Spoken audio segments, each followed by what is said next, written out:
Morning, everybody. It is a little after 10 a.m. here in Pennsylvania, where I am, and also in northern New York, where Michelle is. Hi, everybody. It is so good to see you all. I see in the chat people are here from all over the place, from very snowy places in western Pennsylvania and Ann Arbor and Charlottesville. I don't think it's snowing. Sammy, thank you for joining us from London. You guys, it has been a crazy week. And then I went to bed last night at about 9:30, which I was so happy to do because it's been a crazy just Thanksgiving. I feel like, Michelle, I don't know. Do you feel like you're rested on this weekend? No, not even close. Really, I mean, just genuinely not even close. I don't say that like in a complaining way. I say it in a way that it's like, if you look away for even a moment, you will miss very, very consequential pieces of information and stories and news. And, I think the average person would say, it's okay. It's okay. I mean, obviously, because of what it is that we do, we kind of have to know what the hell's going on. But also, like, just as Americans, I feel like these stories that have dropped this week are bananas. Bananas. I mean, listen, I go to Philadelphia. So I live in New York, but I think people here know on weekends and holidays and stuff, we have a house in Eastern Pennsylvania. But it's not far from Philadelphia, but we never go to Philly because we never go to Philly. Yeah. So my cousin from France was visiting us and still is visiting us, which is awesome. And he's leaving today and I'm so sad. But he's never been to Philadelphia. I had not been to Philadelphia in Philadelphia freedom. Yeah, Philadelphia freedom. Anyway, so I had never been to Philly. I love Philadelphia. It's a beautiful old-ass city. I love it. So we decide we're going to go to Philadelphia. And we park the car right where the Liberty Bell is, which, yes, what's the point of the Liberty Bell? Can somebody please explain? Because it has nothing to do with American history. It just is a bell that showed up here and somebody turned it the Liberty Bell. It's not like they rang it on the 4th of July. Anyway, there's a line to go see the Liberty Bell. My husband apparently has this scam that he knew about. I don't know where he's been hanging out in Philadelphia, how he knew about this, but there's some backdoor way you could see the Liberty Bell without waiting online. So we saw it. Yeah. I know about this. Yeah. Yeah. So we saw it and great. It's a bell. It takes a lot to impress Julie, guys. It's not that. It's like, whatever. It's a bell. Great. Like, it had no significance in history. Like, if it had some significance where people rang the bell because there was right. Like Benjamin Franklin lived inside the bell. It's just a bell. Great. Okay. Yeah. So and I'm, me, I'm all about the history. Like, I love that stuff. But I go to, by the way, people from London, I go to London. And then whenever I take somebody to London with me who's not as well, who's never lived in London like I did and doesn't know London, we go to the Tower of London and the Beefeaters give the tour. And I, in my mind, correct the Beefeaters. So I'm that annoying effing person who you're like the backseat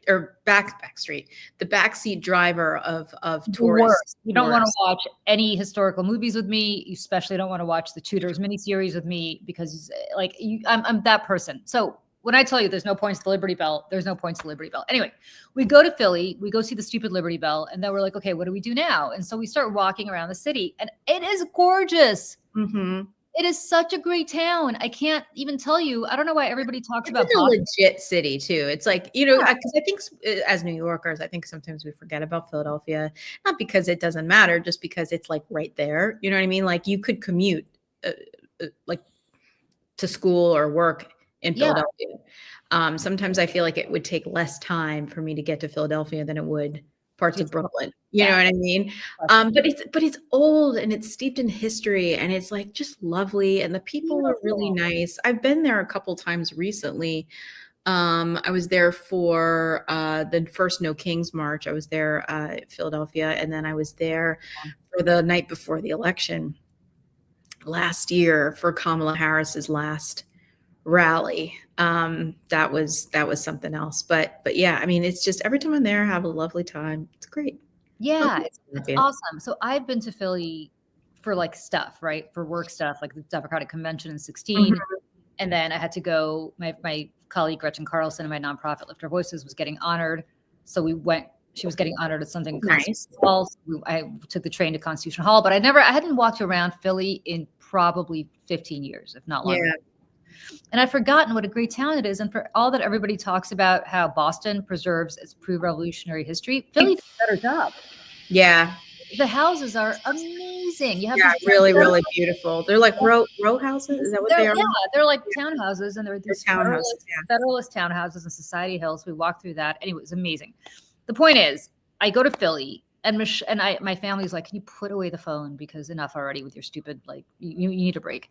So I agreed to put away the phone. And sure enough, Michelle is texting me really relevant stuff that was going on about us going to war in Venezuela. Like, I can't even walk around Philly for 5 minutes without us going to war in Venezuela yesterday.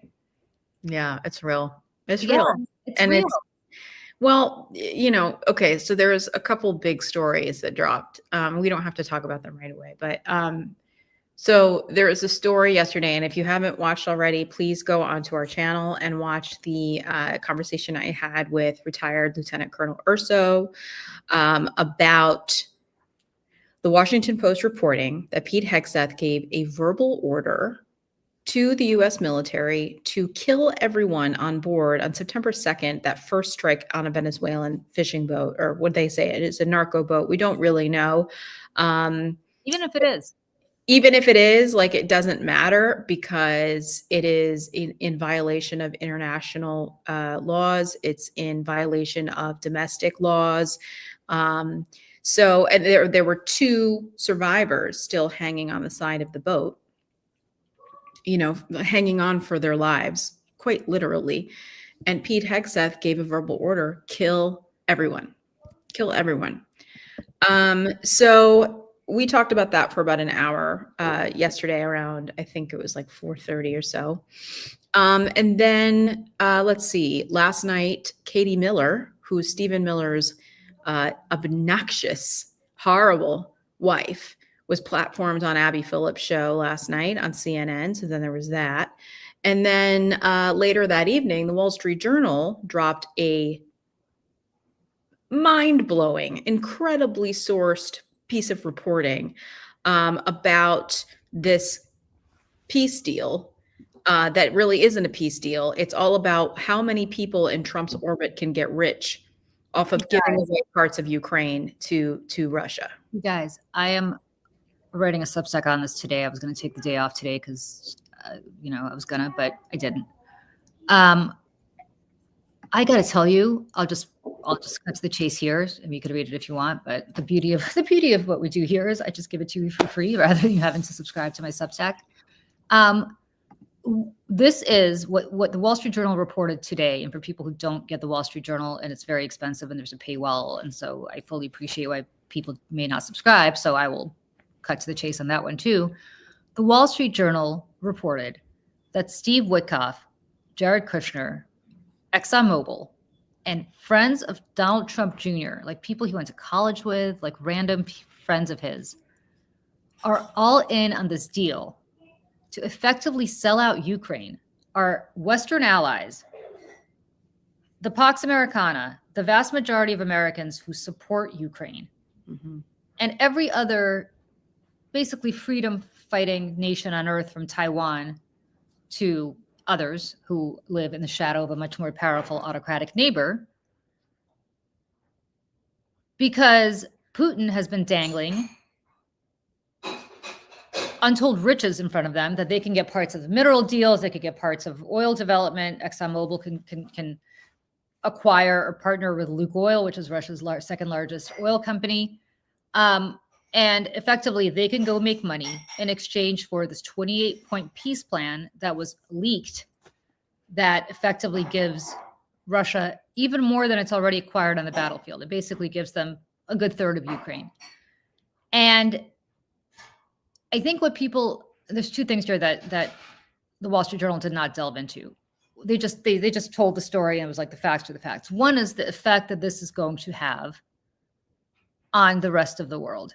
This is truly the equivalent. This is not a crazy analogy. This is truly the best analogy I could come up with. It is an apples to apples analogy. Could you imagine in September of forget September. Could you imagine in, I don't know, August of 1941, before the United States entered the war, after Poland had been taken over, and after the British and the French have been fighting already with the Russians, Freudian slip, with the Germans, if Franklin Roosevelt had said to Hitler, hey, I'm going to let you keep Poland. No worries. I'm not going to supply the British and the French with Lend-Lease. I'm not going to give them any arms. I'm not going to give them anything. I'm going to tell them to back off and let you keep Poland and anything else that you have already grabbed. In exchange for my Roosevelt family, my kid, Kermit, or whatever his son's name was, I think it was Kermit, getting a piece of the action in Germany. You letting the Roosevelt family and our buddies come and get a piece of whatever action you have in Germany. That is what is happening. That is what is happening. Yep.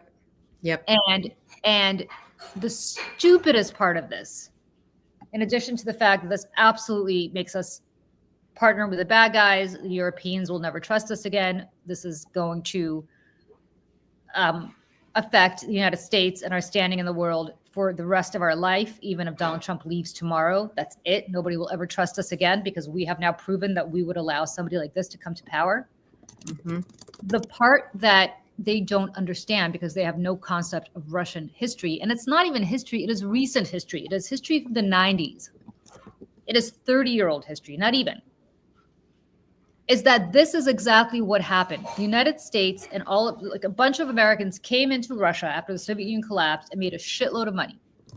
And then Putin came in and threw them all out, seized all their assets, nationalized all of the shit that they were invested in. And they all basically fled for their lives. That is what's going to happen again, you complete and utter morons. Because the minute Donald Trump is out of office, does Donald Trump Jr. and his little buddies think that Trump is going to, Putin's just going to allow them to keep making money? They're going to be. They do think this. I mean, that's the thing. I don't think they're ever leaving.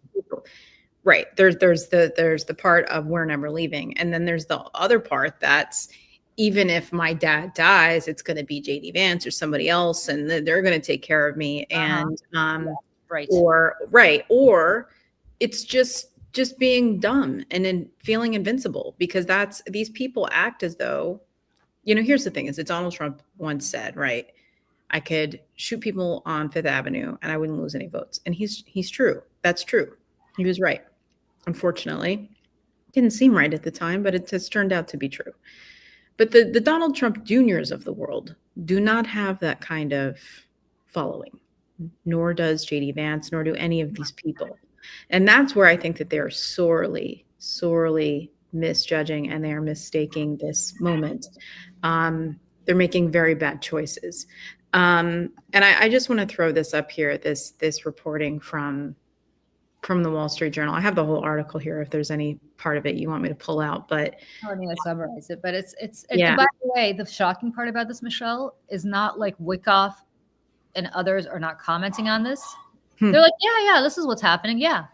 Out in the open. I mean, that's the strategy of this administration, always has been, is like, let's just do everything out in the open. And then we don't have to waste any energy or resources trying to hide behind it. And then eventually people will give up and then they'll get distracted with something else. Yeah. And I do want to give a shout out to these reporters at the Wall Street Journal for doing this reporting. Drew Hinshaw, Benoit Falcon, I'm murdering this name, I'm sure. Benoit Falcon, Rebecca Ballhaus, Thomas Grove, and Joe Parkinson. Go follow them on Twitter and other platforms. I always want to give these reporters, a shout out for doing, especially at working at a place like the Wall Street Journal and doing a story. Whoops. Where'd you go, Michelle? Oh, there you go. I don't know where I went. What's very interesting about this, again, the journal kind of touched on, but didn't, I don't know if it was cut. Yeah. And maybe there'll be a follow-up. Maybe this is to set the stage. You know what I mean? But I will follow up, because what I want to say is that they touched briefly on the Alaska summit. Right. And where this was basically all cut.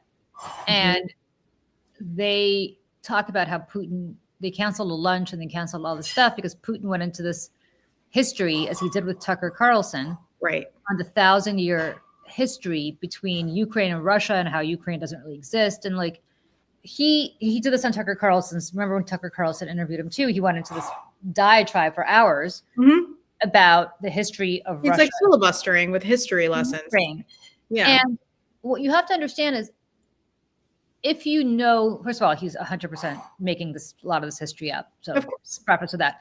But if you actually sat through that interminable Tucker Carlson interview, as I did, and you listened to what he said about the history of Russia and Ukraine, as unfortunately I did, if that is where he's coming from, he's not stopping at what he's getting now, and he's not stopping at Ukraine. No. Because Appeasement. if he's talking about Rus, which is it's the old kind of Russian name for Russia.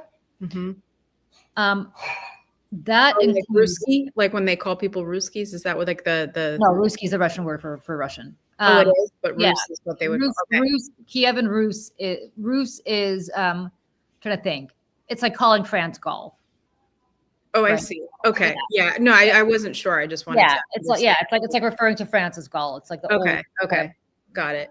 term for what Russia was before it was, Russia as we know it. Got it. But if he's talking about those imperial ambitions, if he's talking about what Russia had at any point during the Russian Empire, it is a lot more than what they have right now. It is the entire Soviet Union. It is Poland. It is it is Finland. It is parts of Sweden. Yeah. I mean, if that's what we're talking about here, and that's the history lesson that he's imparting, that should say to everyone, he's telling us that. he's telling us what he's going to do. And these idiots are too stupid, or maybe they don't care. Or they're underestimating. I think that there's this other piece of like, well, he's not really going to do that. And I'm like, well, who's going to stop him? Because it would be the Western Alliance or the United States or NATO that would be the NATO countries that would step in and do something about this. But they cannot count on the United States of America anymore. And because we have Russian assets inside the administration. And, again, like we all know this about Vladimir Putin, is that it's been his dream to reinstate the Soviet Union. He said that the biggest political tragedy of the 20th century was the dissolution of the Soviet Union. That is what he thinks. Now, Ukraine is not in NATO, but other former Soviet republics are, namely Latvia, Lithuania, and Estonia, the Baltics. Right. And if we start with just the Soviet Union, we're talking about the fact that he is going to seize those three countries. We hate, when I tell you, I had a friend when I was growing up who was very interesting. I had two friends. My best friend, her mother was Finnish. And my other very close friend, her parents were Latvian. Randomly by sheer coincidence in New Jersey, right? That's where they came from. Both of their parents were so suspicious of me purely because I was Russian until they figured out like I wasn't. Yeah. And what year was this? This was like the 80s. Okay. But because the Finnish mother had remembered, because she was older, the war against the Russians when she was a little girl, the Finnish War, the 1940 war, when the Russians, while everybody else was looking at what Hitler was doing, the Russians decided that was an opportunity to try to seize Finland again. The Finns hate the Russians. They hate them as only people who've been oppressed by them can.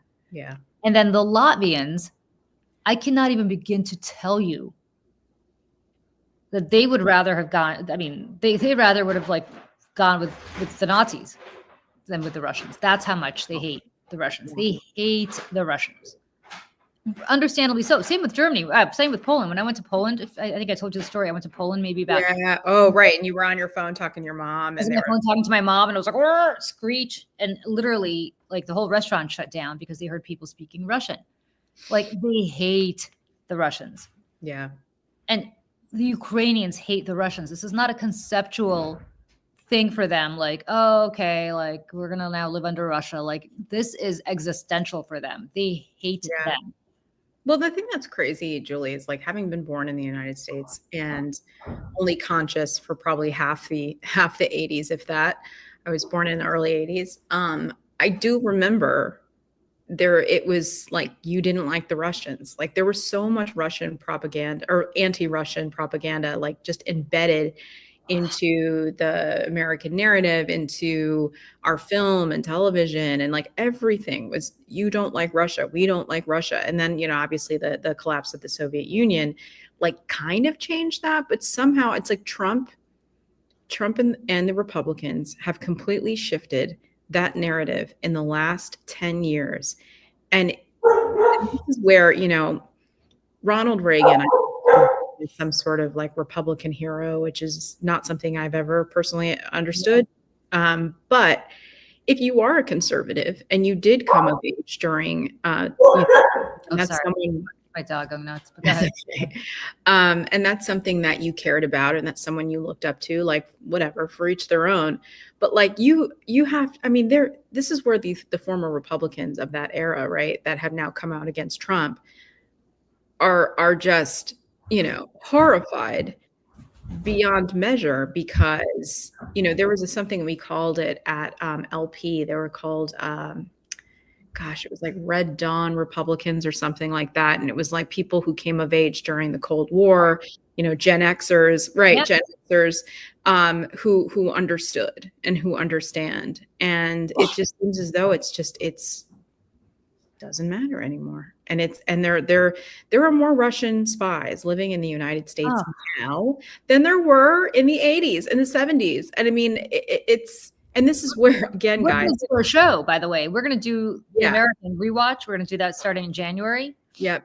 Get ready. Like, I forgot where you can download it. Is it Hulu, Netflix? I don't even know. Because it originally aired on FX, so I think you can also watch it on Disney Plus. There's like a few different platforms you can watch it. I wish that it was free, and so I apologize for that, not having full access to that. But we are going to rewatch The Americans.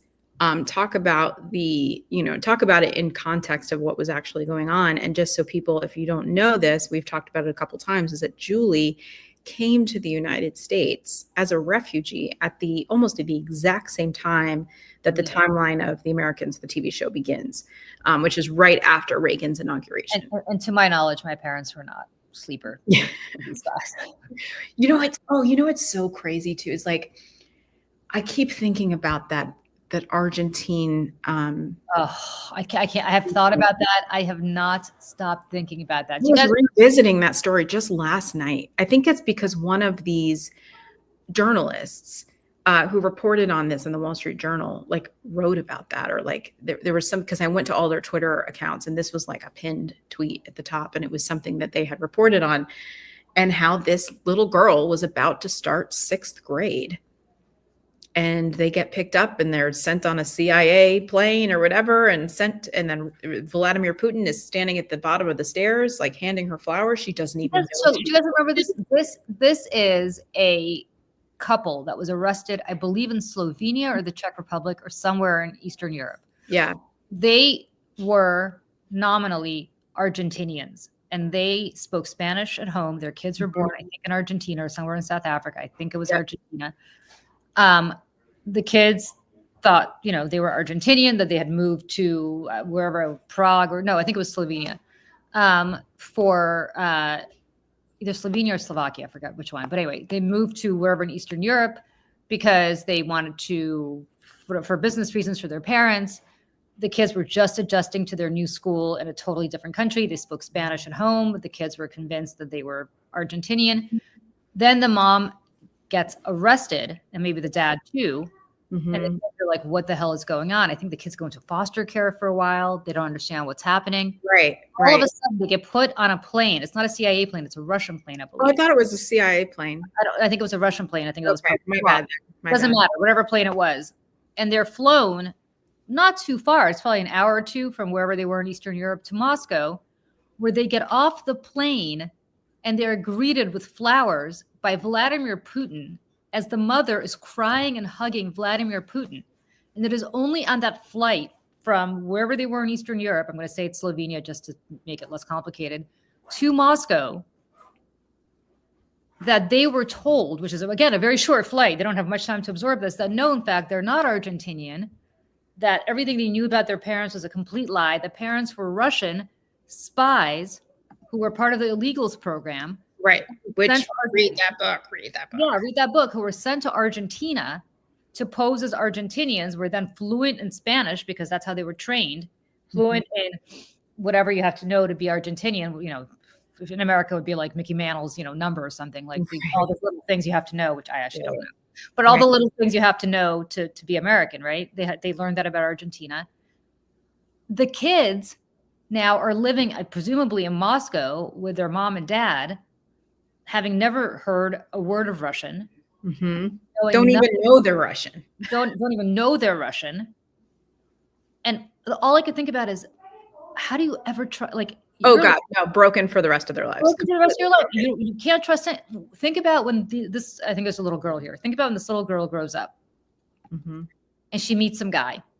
She'll never trust him. Oh God, no. You're always looking.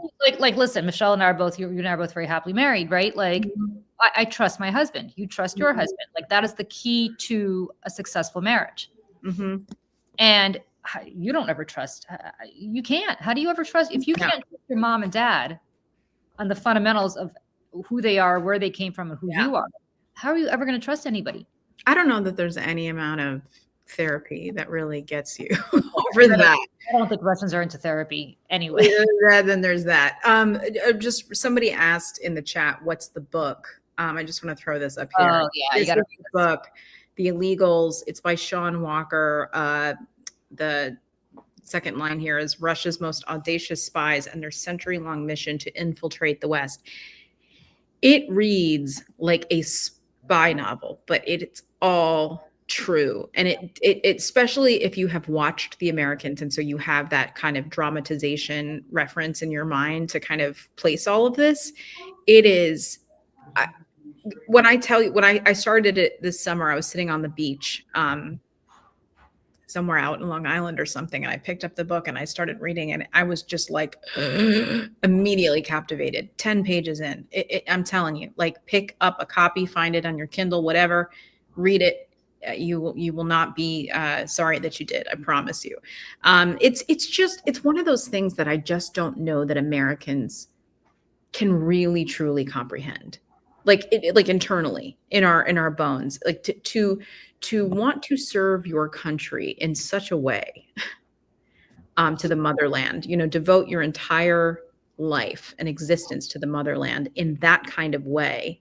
It's almost like suffering is, well, that's part of the Russian. Right. It's like suffering is something to be proud of. Right. Am I wrong here?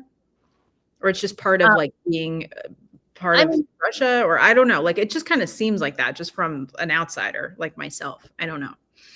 I think the Russian psyche is very different from the American psyche, which is why it's important to understand it. If you understand, you have to understand where Russians come from in order to be able to understand what is going on right now. The Russian psyche is basically like, they don't live in comfort, or at least I should say, let me amend. As far as I know, I have not been there many years. It is a different country from the one I left, but until 1980, when I left, from all the generations before, this was the Russian psyche. I can't imagine they've turned on a dime so much in the last, 50 years, but maybe 5 years. It is that it's basically very Hobbesian, right? Like, life is brutish, nasty, and short. And there are things in life that are greater than yourself. The country is greater than yourself. So the sacrifice to the country is worth it. Yes, that Lenin was more important than bread. Yep. Yeah. Lenin it was an empire. It was Lenin, and Lenin had been dead for a really long time at that point. I don't know, by the way, whether she really believed it or whether she said it because she would have gotten in trouble if I went to kindergarten and said, something different. And I just want to bring this up again, just because there was a few comments in the chat, if I'm understanding correctly. Just so The Illegals means, it's like The Illegals is the name of the program, the Russian spy program. It's not like The Illegals in the way that Stephen Miller and Donald Trump say the word illegal. This is completely different. Like, this is the name of the program of the Russians in trying to infiltrate the West for literally the last 100 years. So just wanted to. Yeah, I mean, I'm going to tell a really quick story, and then we can move on from this. I don't need to believe her. I don't need to be Vladimir Putin to tell you the 1,000-year history of Kiev and Rus here. But my mother tells this incredible story, and I've heard it my whole life, where when she was a little girl, she and my grandmother went to Stalin's funeral. Mm. 1953, I want to say. So my mother, I think it was 53. Wow. My mother she was born in 46, so 7, right? She and my grandmother go. And to put in perspective, my grandmother's father had been shot on Stalin's personal orders because my great-grandfather was very close to Trotsky. And he was one of the original Bolsheviks, had known Lenin, had been very close to Trotsky. And so when he moved on Trotsky, he also moved on, who was in Mexico at the time with the ice pick in his head. He also moved on all the old Trotskyites who were still in Russia, even though none of them had seen Trotsky for years and were not involved anymore and were loyal Soviets. It didn't matter. Right. My grandfather got a tip off from somebody that they were coming for him. He decided to protect his own family. He was going to the east. He flew to Siberia. They caught up with him there. They found him. They executed him. My grandmother and her brothers and sisters had no idea what happened to their father until I think really in the 80s when somehow my grandmother went and saw the archives and saw what happened. Oh my gosh. But it doesn't matter. They knew that he had died because of Stalin. Every family in Russia, every single one in the Soviet Union had somebody who had been executed or sent to the Gulag because of Stalin. Like every single one. And some of them had entire parts of their families wiped out. I mean, you never knew when the knock on the door was going to come. And still, my mother says they went to the funeral and everybody was sobbing and devastated that this man, this father of the nation who had caused so much horror for every single person who had been at that funeral, they were sobbing and crying. And there was such a stampede that my mother said she almost got trampled to death. She said it was a miracle that she lived. There was such a stampede towards the funeral cortege or wherever it was that they were. Yeah. So I say this to say that they are conditioned very much. Yeah, I was going to say, it's like they don't know anything else. Like they've always been conditioned to have a strong leader. Mm-hmm. It doesn't matter what kind of leader he is as long as he's strong. They've always been conditioned to have somebody who be like almost like the father of the nation, which is what Putin is. Mm-hmm. And I think to some extent, and this is really important to kind of note,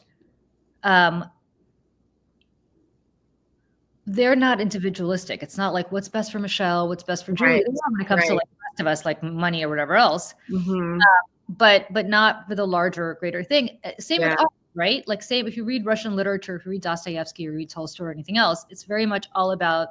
It's not individualistic. It's all about like whatever. They very much respect art. They very much respect music. That's why they have such a great. Or used to have such a culture, even during the oppressive, times during the Soviet Union and also during the Russian Empire, you had the most incredible literature. I mean, whether it was Dostoevsky, whether it was Tolstoy. From great suffering, usually. All derived from suffering, if you've ever read Russian literature. Right. Same with Russian music. Tchaikovsky and Prokofiev, people, like half of them, not Tchaikovsky, that was during the Tsarist times, but the Soviet ones, the great ones, some of them were sent to the Gulag. Some of them were just killed. Some of them were just broken. They had been so oppressed that they had nervous breakdowns or were broken. And it didn't matter because it was still for the good of the state. Yeah. And I think we in the United States who are very comfortable and have not lived under affliction in our lifetime ever, have never had rations, have never had to wait online. Like I remember as a little girl, you would just get on a line. You didn't know what you were getting on a line for, but you just got on a line and hoped that at the end of the line, there was something there to buy. Right. You just did it. It was just how it was. And so I think we don't get that. And that's what right now Trump, and I'm sorry to give this history lesson, but I think that right now the reason Trump is being played so hard by Putin is because he gets what Trump is about. Individualistic. I mean, that is like in his. What is good for me? Every cell. What is good for me? Yeah. Not what's good for the country. Mm-hmm. And while Putin is raping and pillaging every part of Russia and is the richest man in the world right now because he literally has a vig on everything that happens. Yeah. Still, he's doing this in his mind, not to get rich himself, although he's going to get he's very rich, very rich. But he's doing this because of what he thinks is good for Russia. And what is good for Russia in his mind is a reconstitution of the former Soviet Union, but more than that, a reconstitution of the Russian Empire at its most extreme borders, which includes, as I said, most of NATO's eastern flank. Yeah. Wow. Somebody here in the chat says you're a Russophobe, just as I thought. Oh, sweetheart, Who? I'm Oh, Russian. This is I'm like, yeah. I'm not a Russophobe. I just want Yeah, the country to we're go, I just want Russia to go back to being the great country it can be and not run by. We're just gonna get rid of that. We're going to get rid of that person. So, and also just on that note, a bunch of people wrote in saying that they want to be moderators, and I saw them. I just have to figure out how to do it, and then once I figure out how to do it, I'm going to make you moderators, so I don't have to wait. Julie and I don't have to keep our eye out for that kind of stuff all the time. You know, it's funny too. The Russian stuff too. I was remembering. I was like Russian theater, and I was like, oh, one of my first books that we had to read in college was Stanislavski, which is like a technique of acting, right? And it's just it's kind of like embodying characters, who, what, when, why, how, you know, all that kind of. So to believe it is what it is that you're doing, just, you know. And I think it was published in like the 30s or something like that, which is kind of funny too. But anyways, I don't think a lot of us even realize how much Russian culture is really steeped also into what we do here in the United States as artists too. It's kind of fascinating. And then of course now here we are in 2025, and Vladimir Putin is essentially buying his way into the rest of the world through the Americans. And it's just, this is why, like, looking at this thing in the Wall Street Journal is just, you know, these pictures there. I don't know if I have any of the pictures here. I don't know that I do, but it was just it's unbelievable. It is unbelievable. It is unbelievable. It is. It's oh yeah. It's embarrassing. It is embarrassing right now that we are being represented by this guy. Oh yeah, it's horrifying. Like, how's the price of eggs working out for you people? And cognitive dissonance is a hell of a drug. Yeah, and I've got to say, it's just amazing. And here you said, you know, Jane from Pittsburgh, Russia's brutal treatment of Ukraine has caused me to truly dislike Russia. You know what? Think about the Ukrainians. Stalin, speaking of Stalin, instituted something called the Holodomor. The Holodomor was a forced starvation of Ukrainians. Ukraine was the breadbasket of the Soviet Union because it's got all this great agriculture. It was grains, like that's where grain would come from. In order to privatize, to nationalize all of it, he had to break the backs of the kulaks, who are these private farmers.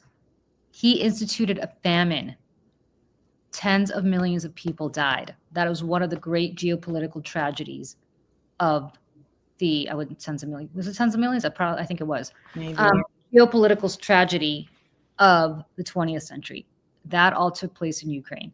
Well, like, and let's also not forget, and I don't want to go down this path because it's Saturday and we'll talk about this another time, is all of the Ukrainian children who have been kidnapped and sent to Russia and rehoused and are now being indoctrinated after and trafficked after being completely and utterly separated from their families, perhaps forever. Hundreds of, sorry, it wasn't tens of millions. I'm sorry, it was 5 million.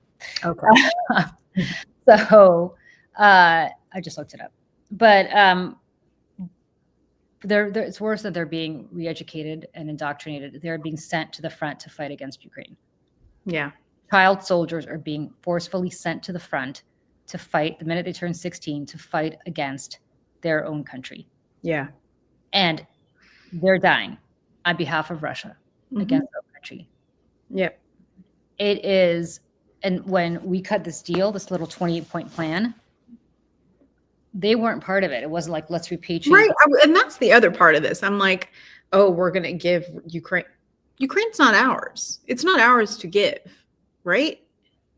It's not our. And so this is where I'm like, Europeans. That's the part, Michelle. We've cut out the Europeans. There's this thing in the Wall Street Journal where can't the Europeans step? I mean, am I just being naive here? Like, why can't the Europeans step in and like cut us out?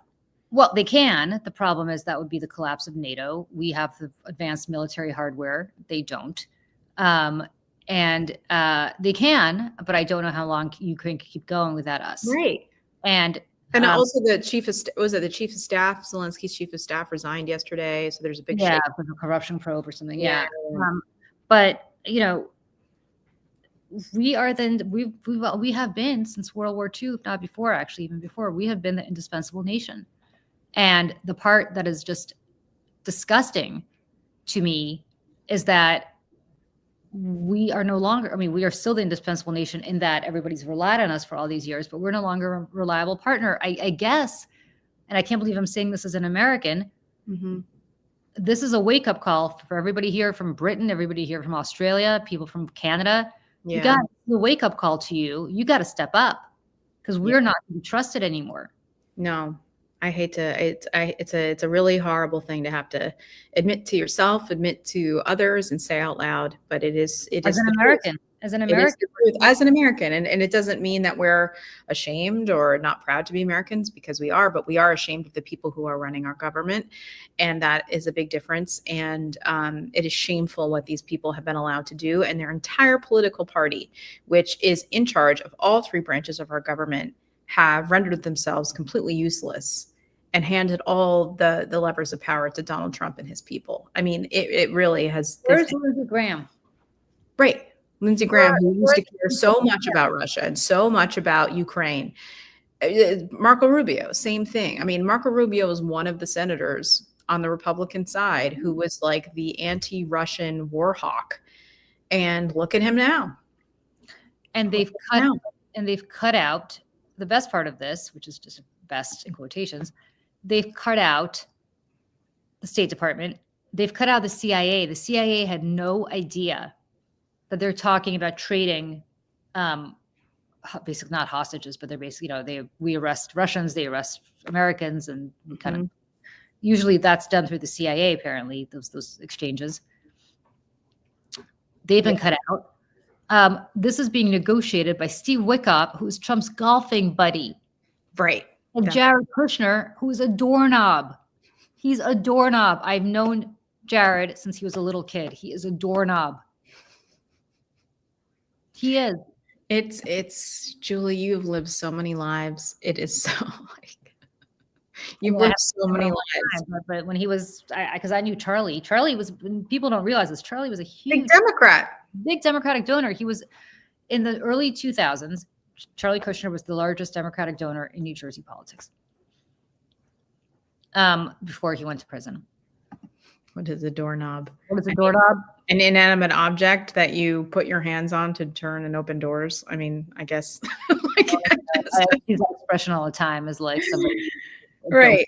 He doesn't strike me as being a particularly bright person. And this is where I also, recommend to people to go back and watch Alex Gibney, who's an incredible documentary filmmaker. He's done the one about Scientology. He's done a bunch. He made undercover, like very quietly under the radar, made a documentary during 2020, during COVID, called Totally Under Control. And it's about the Trump administration's handling of the pandemic. And there is a huge part of the story about Jared Kushner and how Jared Kushner was put in charge of like the supply chain and dealing with all this stuff. And it was just meetings about meetings about meetings. They got nothing done. They never really intended to get anything done. These are not serious people. And they, much like everybody else in this administration now, all of the grown-ups have left the room. And there's just a bunch of sycophants and greedy grifters in their place. And Jared Kushner is one of them. And, I can't sleep at night really, knowing that people like Jared Kushner are in charge of it right now. I swear on all that is holy, if the next president of the United States does not indict Pete Hegseth for murder and does not prosecute Steve Wickoff and Jared Kushner for self-dealing, whatever the hell this federal statute is, and basically treason. Yep. I'm not interested. Like, I'm not interested. I want justice. This is not about revenge. This is justice. Yep. And that's one of the things too. And I actually didn't realize last night when I was talking to my sister-in-law, my father-in-law was in the comments, like sending questions on screen. I was throwing them up and like not even knowing that it was him. But, one of the questions he had asked was about, if there was a pardon, or like, can the Democrats do anything to undo a pardon or anything like that? And I think at the end of the day, that this is a big part of why people give up. right, is because we know that these pardon powers exist, that the president can, with the stroke of a pen, uh, absolve people from their crimes. And so the American people look at this and the lack of justice, and they lose hope. People lose hope, and morale in moments like this in our history are so important. People have to feel like there's some sort of mechanism in which the bad guys will see their day, in court or with justice or whatever it is. And I think that's when you watch the bad guys get away with this stuff over and over and over, and then you see 70 million of your fellow Americans vote this shit back in. It's hard. It's hard. It's really hard. And going back to what I missed yesterday when you and Jacqueline Urso did a Daily Dispatch. Mm-hmm. But, Hegseth is going on this killing spree in order to, I guess, protect us from drug dealing in the Caribbean, right? Well, on March 8th, 2024, Juan Orlando Hernandez, the former president of Honduras, was convicted in federal court here in New York. It's not here because I'm not in New York, but in New York City, of conspiring to import cocaine into the United States. Okay? He conspired, according to the Justice Department, for which he was convicted, with some of the largest drug dealers, drug traffickers in the world, to transport tons of cocaine through Honduras, the United States. You know what Donald Trump did yesterday? He pardoned him. It's like he's trolling us. I'm serious. Like, I think that was the timing of that was a giant troll. Or maybe they're just dumb, or maybe it's both. But like the fact that this story, I know. And it's just, and this is where, again, this Venezuela boat situation is not getting any better. It is not going away. We will continue to talk about this, hopefully with retired Lieutenant Colonel Urso, who's my sister-in-law. I know that this is something that interests her, especially now being on the other side, having retired last year, something that she wants to talk about this because it seems so unfathomable. And, George Conway, I think, was on MSNBC this morning saying, like, it's not a war crime because we're not at war. But, even if we were at war, it would be a war crime. Everything about this, domestic law, international law, there's a million different reasons. And some, bot or whatever is like up my ass on Twitter yesterday about this, being like, shut the F up. People I know have been killed by cartels. And I'm like, first of all, you are not a real person. Second of all, it wouldn't matter. It doesn't mean that you just blow boats out of the water. That's just not how it works. I'm sorry. So by that rationale, Pete Hegseth could drop a bomb or missile on this house right now because he could accuse me of whatever he wants to accuse me of, right? Mm-hmm. Like, where's the due process? Where is the due process? It doesn't exist anymore. I mean, look what we're doing to immigrants. Look at what we're doing to legal residents of this country who are here on green cards and otherwise. I mean, now Donald Trump is threatening to reverse migration, which is to basically kick out anybody in this country who has come here legally and has been naturalized and maybe doesn't fit his narrative. People like Julie.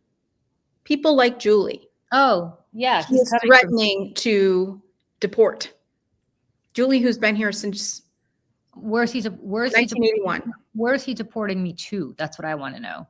Right. Well, and that's the thing now. This is what wonderful person Stephen Miller, part of his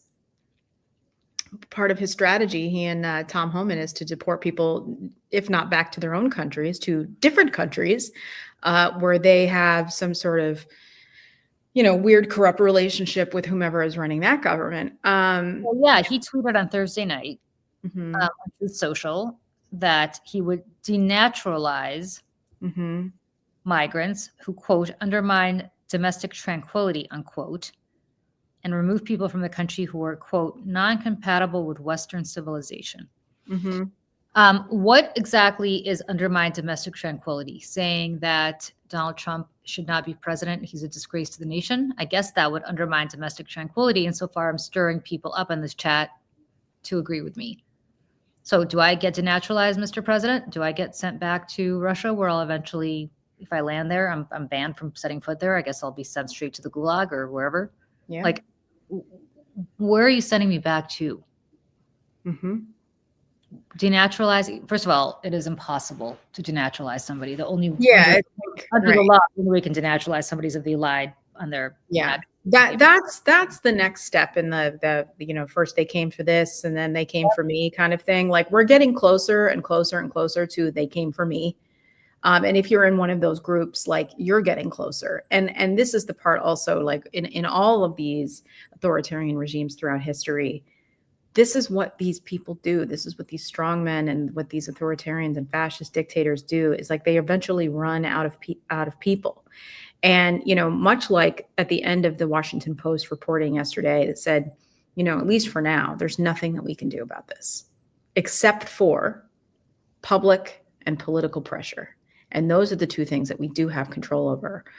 So when it comes to this denaturalization and like all this other like nonsense and garbage, and whether it's the murder that our country is committing against fishing boats in the Caribbean, we have to continue to pick up the phone and ring their phones off the hook, make them not be able to ignore this. Because listen, they would all love to stick their heads in the sand and not deal with this. They don't want to deal with this. None of them want to deal with this. And Yuck Fu, you said he cannot denaturalize anyone threat. Says who? The Supreme Court? Who's going to stop him? Who's going to stop him? Roberts. Because again, John Roberts' Supreme Court has made a decision that Donald Trump or the executive, the president, as long as it's an official act, it's not illegal. Even if it breaks laws, it doesn't matter because of who does it. It's not illegal. That doesn't apply to everybody else, but he can just pardon them on their way out the door. And again, to undo pardon powers or to at least you need a constitutional amendment. Them, you would need a constitutional amendment because it is part of the Constitution that was put in the Constitution by the founding fathers. And so there's really not, it is something that's very it's very strange thing for a democracy, I would think, to have such a powerful action by an executive. But here we are 250 years in and no one's really in the way. What was it, like 2000? Isn't it 2000 pardons that he's I don't know, but think about this. He's going to let's say he thinks I whatever he said about domestic tranquility, right? Mm-hmm. Harm tranquility. They show up, they put me on a plane and they send me back to Russia. Who by the time this gets where am I going to sue from? The gulag? Right. Like, okay. And then, my husband, who's a lawyer, is going to file a lawsuit and then it'll get to John Roberts eventually. And they either agree to take the case or not. But let's say they agree to take the case and John Roberts says, yeah, this isn't legal. And then the United States has to repatriate me back. You think Vladimir Putin's giving me back? I just set foot in Russia illegally. I just broke Russian law. Yep. I'm in the gulag now. Mm-hmm. Yeah, I'm looking at the number. So Joe Biden in his 4 years, in terms of clemency, I think it was 4,245. He holds the record of 4,245 clemency actions. Trump in his second term is well over 2,000 just in his first year of his second term, 1,600 of which, right, are the January 6th insurrectionists, which, and he's going out on a limb saying that, he's going to decide that anything that Joe Biden did via auto pen doesn't matter anymore. And he's undoing them all. Yet am I supposed to believe there that on January 20th, he sat at his little desk and signed 1,600 pardons? I don't think so. So, once again, full of shit. And there's another thing that I wanted, speaking of just like saying and doing crazy shit, we need to keep our eye on this as well. Donald Trump on Truth Social and on Twitter last night or this morning, maybe it was this morning, I have no sense of time anymore, said to all airlines, pilots, drug dealers, and human traffickers, please consider the airspace above and surrounding Venezuela to be closed in its entirety. Thank you for your attention to this matter. President Donald J. Trump. Republicans Against Trump Twitter account asks the question that I think we should all be asking ourselves: is the war about to start? Trump has announced that the airspace above and around Venezuela is now, quote, closed in its entirety. It certainly feels like it. Somebody asked Jacqueline yesterday also, oops, why do I keep doing that? Asked her, you know, are these the drums of war? This is going to be like a boots on the ground situation soon. And she was like, yeah, probably. They're certainly signaling that. By the way, Aruba is very, very close to Venezuela. So I would be immensely cracking up if all of these people who are vacationing on Aruba for Christmas now have to cancel their plans because Donald Trump decided he's going to go to war in Venezuela. Right. Could we talk a little bit about what we talked about last week, which is the newsy Lisa gossip? I need people to make fun of. Everything's so stinking heavy, Julie. And first of all, just in case anyone's wondering, Tara has a house full of her husband's family this morning. They're making breakfast and they're probably singing and dancing and doing mac and cheese dances and having a grand old time. And so that's why she's not with us today. So I just want people to know that. And it's, you know, we certainly wouldn't expect anyone to walk away from their fun family plans to talk about this stuff. And JoJo has family time as well. So it's just Julie and I here today. And here we are talking about this very heavy stuff that we seemingly cannot escape. So that is why, Julie, that is why I need Political People magazine in the form of Ryan Lizza's Substack. Oh, all right. I'm going to sit back. I'm going to put my computer on my lap here. This doesn't really work for me. I can't do that. Bummer. So did people watch our Jeff Jarvis talk yesterday at 11 a.m. Eastern? Which I'm cutting clips for right now. So those will be up. If you did, you should, because it was so much fun. And we're going to do this every Friday at 11 now. You can also watch it. I'm very grateful that he's like willing and very grateful that he's willing to do this. It's a great conversation. I feel like I learned so much. He's so smart, and it is so cathartic to just bitch about. Just to like bitch about these people because they quite frankly deserve it, most of them. But like to sum up, so Ryan Lisa has released right before Thanksgiving a new installment in his revenge screw Olivia Newsy scheme. And this one didn't involve any terms that I was not familiar with before. Didn't have to Google. Didn't have to go to the Urban Dictionary search. Yeah, didn't have to go to the Urban Dictionary to learn about. Mary Pike's asking, can you read it to us? And yes, we can.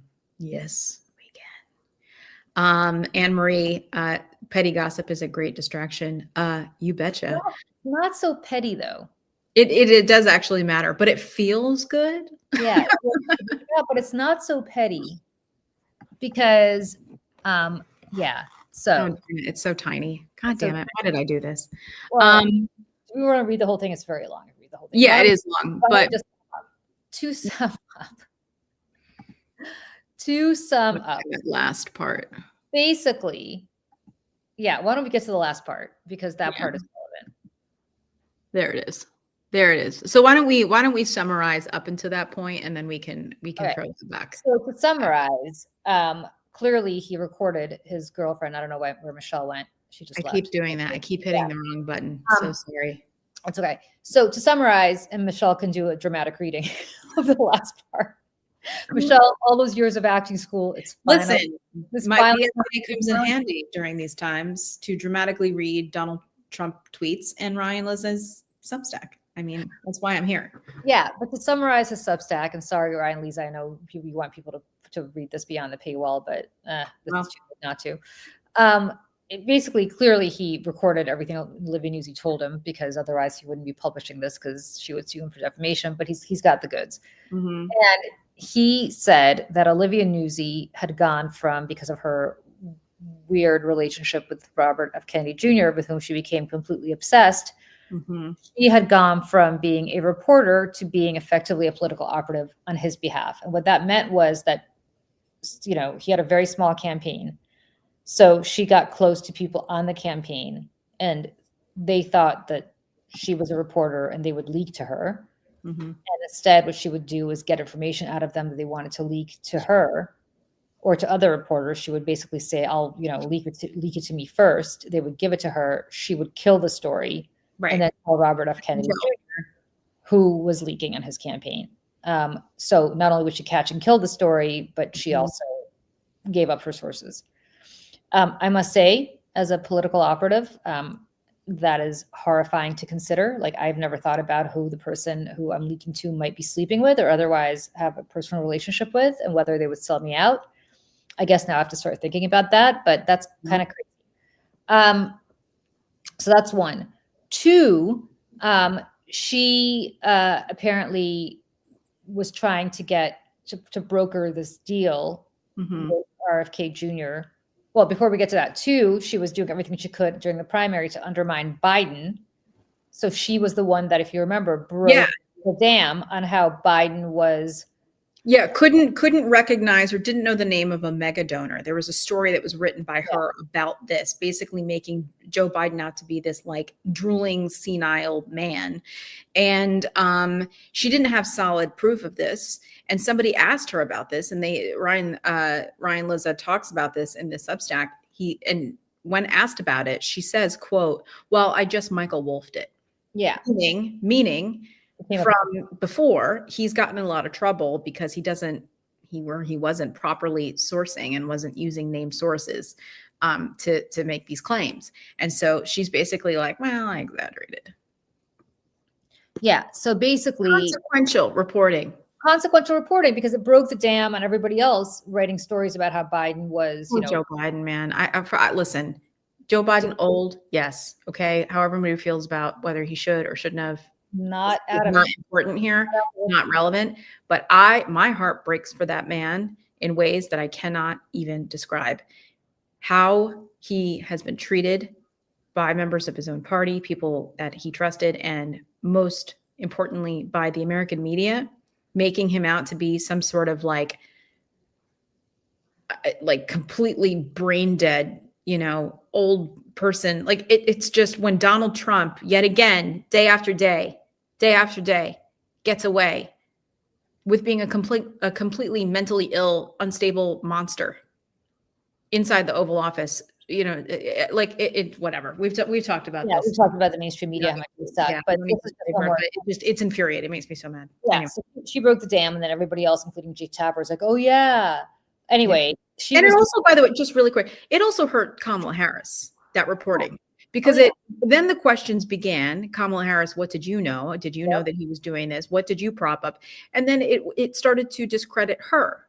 And so this one story broke the dam that really, in a lot of ways, elected Donald Trump. Yep. And so that's true. But she was doing that on behalf of RFK Jr., with whom she was having whatever this weirdo affair was that she was having with him. And then three, she wanted to broker a deal between Trump and RFK Jr. when RFK Jr. was dropping out, because it would make RFK Jr. more relevant and eventually make him Secretary of Health and Human Services. So she decided that she was going to do what she could to broker that deal. And she was trying to figure out where Trump's head was with respect to RFK Jr. So she sent a sketch artist who was the same sketch artist from Trump's trial, who was drawing pictures of him that he liked. He liked the pictures that she was drawing of him at that trial. So he liked the sketch. Like one of your French girls. Yeah. She hired the sketch artist to go down and do a sketch of Donald Trump for some stories she was working on. But Trump didn't want Olivia to come down while the sketch was happening. So she planted a tape recorder, in the sketch artist's bag. And the question for the sketch artist is, were you aware that you were recording Donald Trump? Probably yes, because somebody has to press play. Yeah. And I might add, this is the same sketch artist that Vanity Fair just hired, where Olivia Newsy is currently working to do a semi-nude portrait of Olivia Newsy for their Hollywood issue. Why in the world is Olivia Newsy in the Vanity Fair's Hollywood issue? She's not Julia Roberts, but she's now editor of Vanity Fair, so I guess she just decided she was going to do this for herself. And Michelle, I'd like you to read the kicker from Ryan Reynolds. Sorry, Ryan Liza. Wish it was Ryan. Because it is going to blow your mind, and we could talk about what he's implying. Yep. Okay, so we start where Olivia was excluded, right? From Trump told her she couldn't come to this Paint Me Like One of Your French Girls, okay? But Olivia was excluded from Izzy's key session with Trump. Sorry, Izzy is the sketch artist. Go ahead. Yes, Isabel or Izzy, yeah. Izzy for short. That's all we need to know here. Izzy's key session with Trump at Mar-a-Lago. And so Olivia adjusted the plan. She sent Izzy inside Trump's Palm Beach compound with a recorder in her bag, which rolled as Izzy drew Trump, who was taking campaign meetings with the likes of Matt Gaetz, Susie Wiles, and others.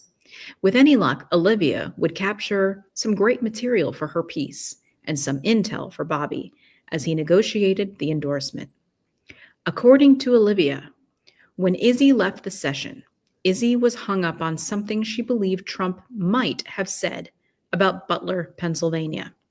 Something explosive that, if she were correct, would shatter our understanding of recent history. Now, that's the cliffhanger here. And Ryan Liza is very good at the cliffhanger because he knows that we're all sitting around waiting for part 4. And what does this mean? Is he implying that it's staged, that something that part of the official story is not true? Which part of it's not true? Well, I will tell you this. God bless Ryan Liza. I don't begrudge him making some money on the Substack. Yeah, whatever. Yeah. I do it too. But if he's been sitting on this shit for the last year and change, this was staged, and he did not say so at the time while working wherever he was working at Politico or whatever else he was doing in life, and allowed that to go forward, and for Donald Trump to get elected, and for Robert F. Kennedy Jr. to become Secretary of Health and Human Services, and none of this came out. And as a result, millions of people are dying, and many more will die because of this bullshit administration. Because he wanted to wait a year and a half to get revenge because it's dish best served cold, and to see when the best time to screw Olivia Newsy. I'm going to wait for her to emerge from her self-imposed, exile to re-enter the profession. And so then I can strike. And that's what he's doing. And listen, and as we said yesterday, nobody comes out of this looking good. Not Ryan, not Olivia, not anybody. There are no heroes in this story. And listen, I am not implying here, Julie is not implying here that anything was staged, okay? Do the things— He's implying it. Do things add up? Do I have questions? I certainly do, especially that his ear looks perfectly fine. Even though everybody put maxi pads on their heads during the RNC, which is just, it's a cult, guys. But I just want to touch on this only because of the psychology of this. Mary Pike says, what if someone was killed during a staged assassination? And they were. Now, let's say, and I'm not suggesting this, but let's say in some scenario there was an assassination attempt where someone got killed. Donald Trump is not the kind of person who gives a shit. These are the kinds of people who will sacrifice normal Americans for their own good. And they have indirectly already.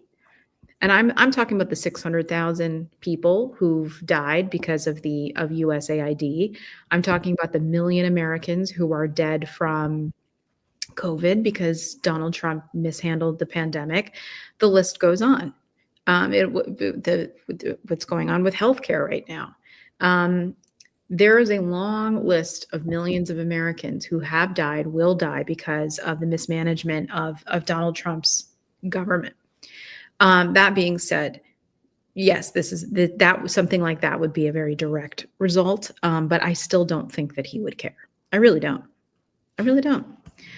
So the psychology of that is, this is where I'm like, And let me just say this.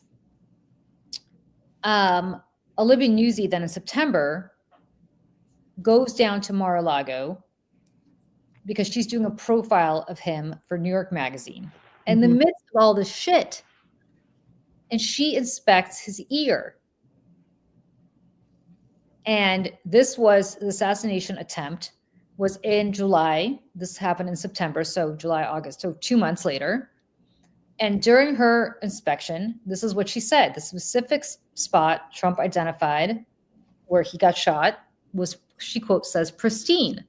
She said the rest of the ear appeared, quote, normal and incredible and fine. She said there was a minor distortion that resembled not a crucifixion wound, but the distant aftermath of a sunburn on a tiny patch of skin. And Trump told her that he had, quote, pretty much recovered and, quote, was a fast healer. And then Ronnie Jackson, his former White House physician / now current congressman / sycophant, and the wound was a, quote, half moon shape and there was nothing to stitch because this bullet had scooped off some skin and fat. Okay. This is my ear.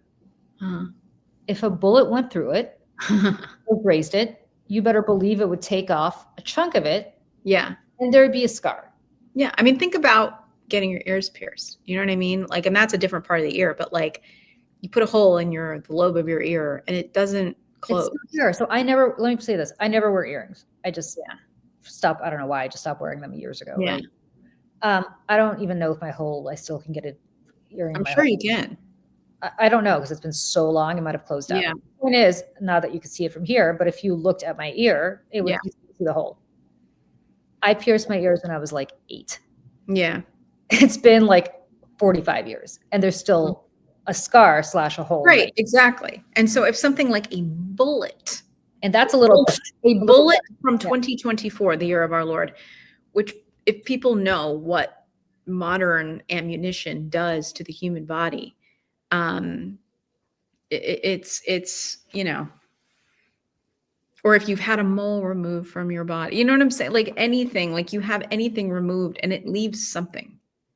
So again, a bullet traveling at God knows what speed past your head and apparently clips. And again, like you can Google photographs of people who've blood. Obviously, it didn't just graze. There's blood coming out. Cartilage does not grow back. It's like, what are you talking about here? Like, why are we supposed to believe this shit?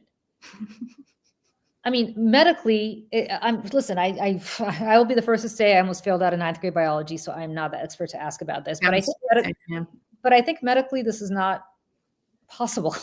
I just don't think so. And this is again where like the myth of Donald Trump, right, with his followers, and this is the cult stuff where they all buy it and they all showed up at the RNC with the maxi pad on their head and they're like, oh, our Lord Jesus, Donald J. Trump and Donald J. Jesus Trump, and he healed and by the miracle of God. This is what these people think about him. I mean, like this is the art that they make of him where he's got like Jesus on him.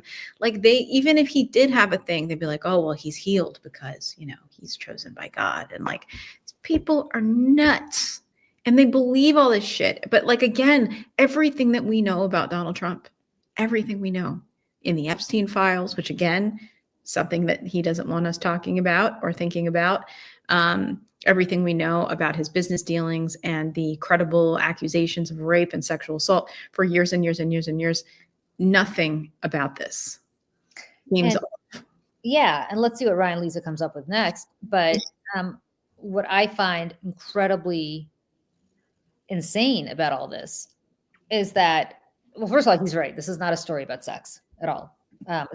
It's a detail that you kind of have to know about in order to have. My dad actually just texted me. I had surgery for cancer on my ear and still have a scar. He had like a basal cell on his. You know what? My husband, same thing. My husband had on his ear, right here, same thing. And he's got a tiny bit of a scar. It's normal. And that's not a bullet traveling. That's not a bullet traveling at whatever speed. Correct. Correct. Correct. So anyway, I don't know what's happening there. We'll see what Ryan Lees has to Yeah, say. so we'll see what he has to say. And yes, the salacious sexual details here are salacious, but they are detailed that I think you kind of have to at least know about. Like, there's something just so kind of disgusting about it that it's like you kind of have to be disgusted to then go further into the story and understand the depths of that all of this is.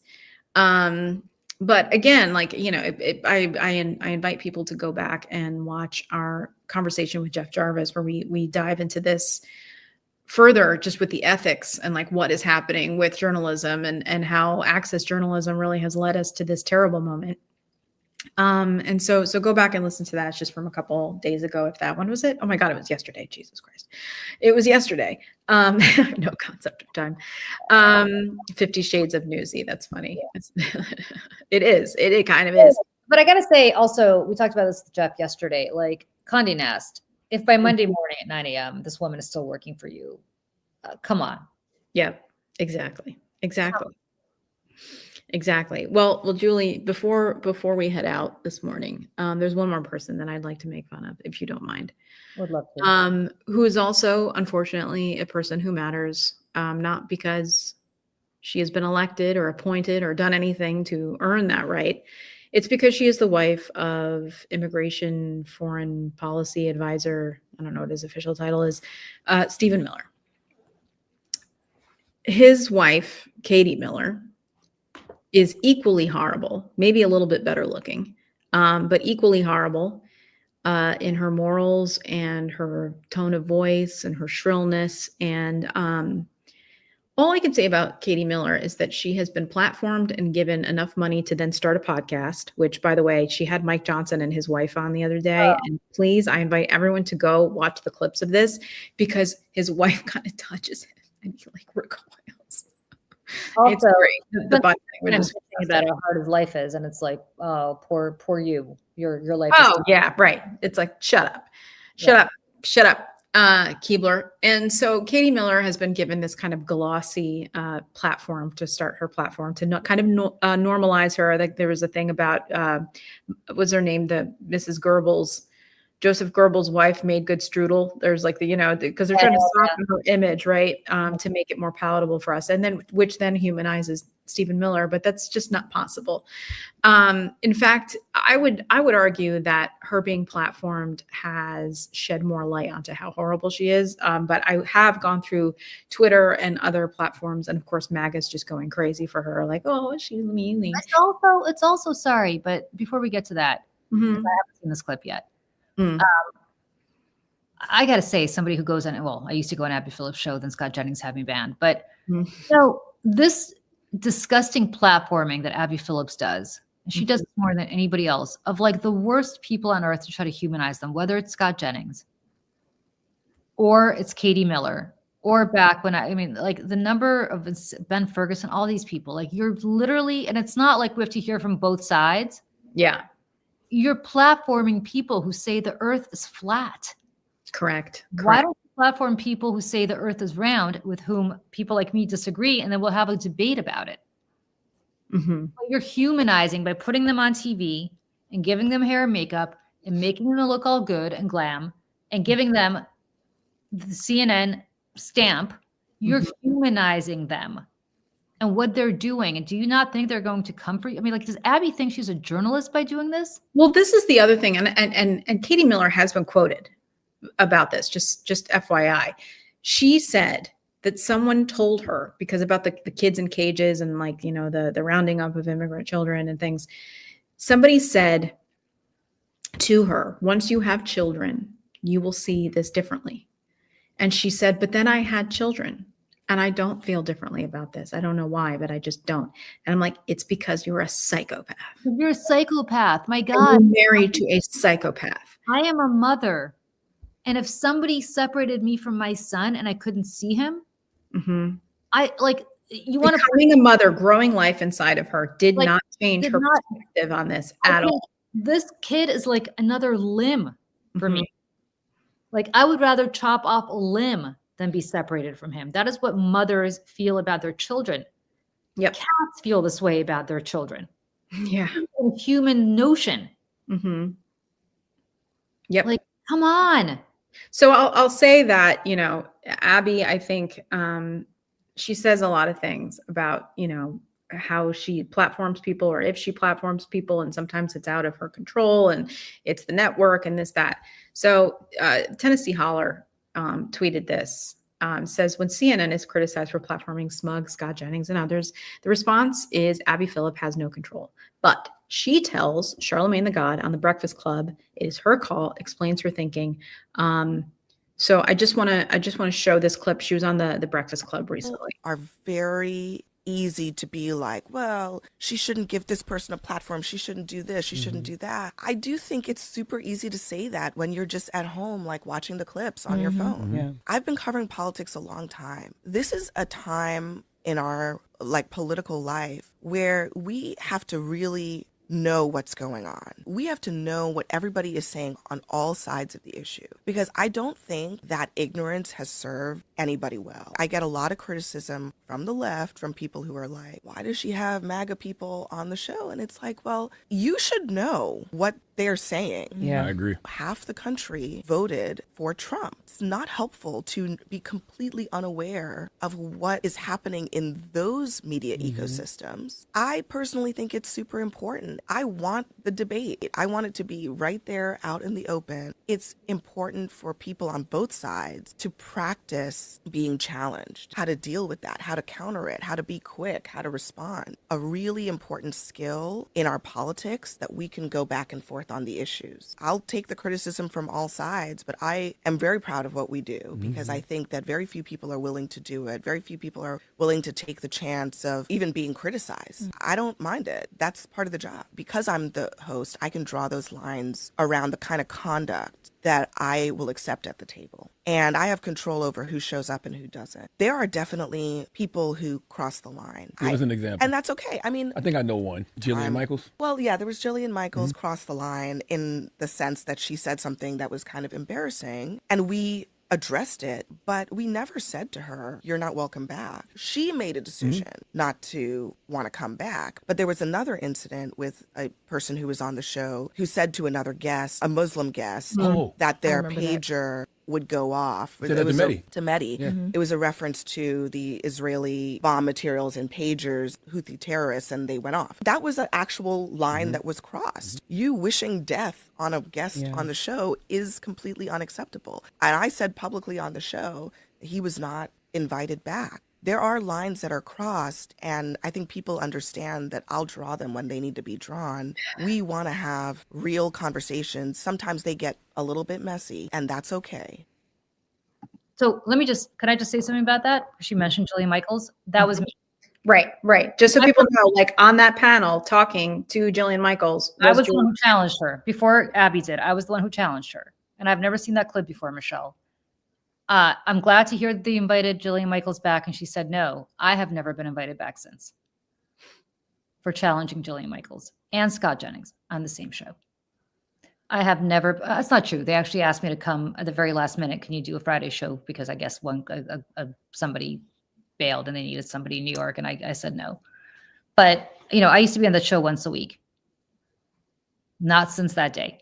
So for her to say that she has no problem to see how people respond and having them challenged, anybody who challenges Scott Jennings in ways that he does not like is not invited back on that show. Me, and I can think of 3 other women off the top of my head. They're all women. So that's bullshit, Abby Phillip. I like her a lot on a personal level. She's very smart. She's very smart. Yeah. But that's bullshit. Because I have not been invited back because Scott Jennings complained in front of me to Abby. You see, this is what they do. This is what they do. You allow them to do this. He called you a liar.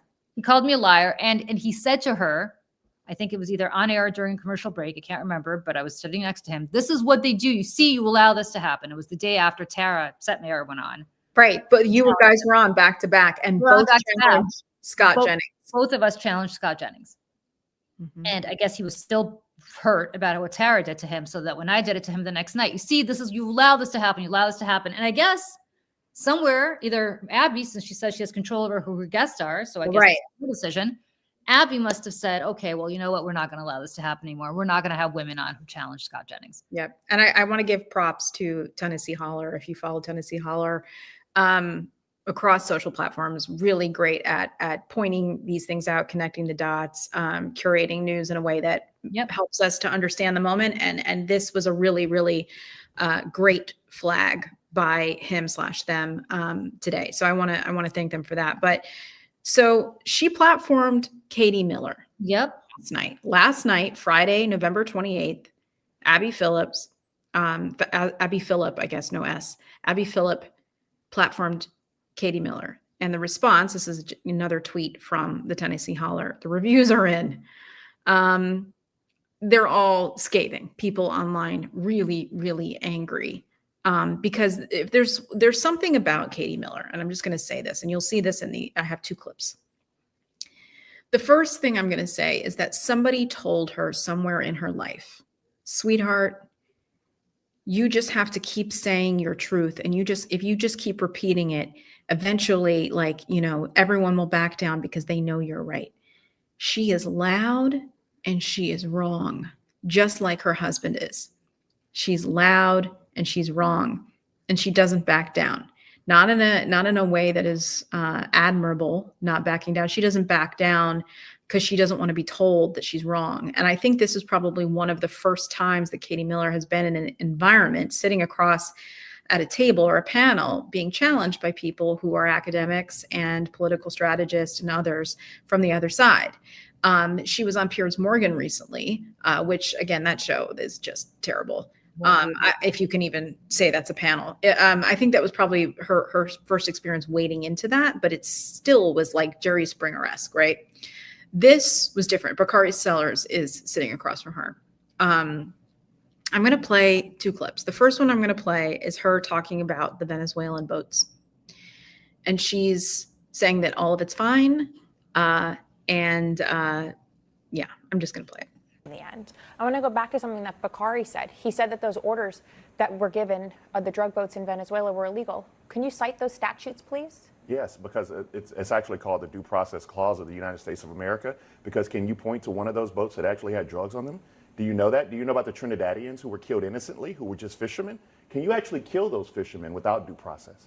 So the answer to the question is yes. I can cite the Constitution, just as Scott did. If you go and say that those were members of Al-Qaeda or ISIS coming to our shores with enough drugs or enough ammunition to kill 100,000 Americans, wouldn't you expect our commander-in-chief to take action to stop that? That's what's happening here. That is what's happened, by the way. That's what happens in every war zone, whether you go to Iraq, Afghanistan, Iran, Somalia. Go there. Let's talk about it. Give me one name of one individual that you can compare to Al-Qaeda coming through that had enough fentanyl to kill all these Americans. Can you name one? Let's go to what these drug boats are talking about, which is that we are actively ensuring that the war on drugs that we've been doing for 50 years, which has not worked one single day. Yeah, right. We can agree on that. It hasn't been successful one day. So wouldn't you want our country to try something different? You talked about elections and why they're important. In 2024, President Trump won and beat Kamala Harris under stopping the war on drugs, under stopping the entrance of illegal drugs into our country, under stopping the surge of illegal immigration into our country. And that's exactly what he's done. Can I just put a fine point on this? Yeah, go ahead. Just really quickly. I think that my point maybe differs from yours, which is fine.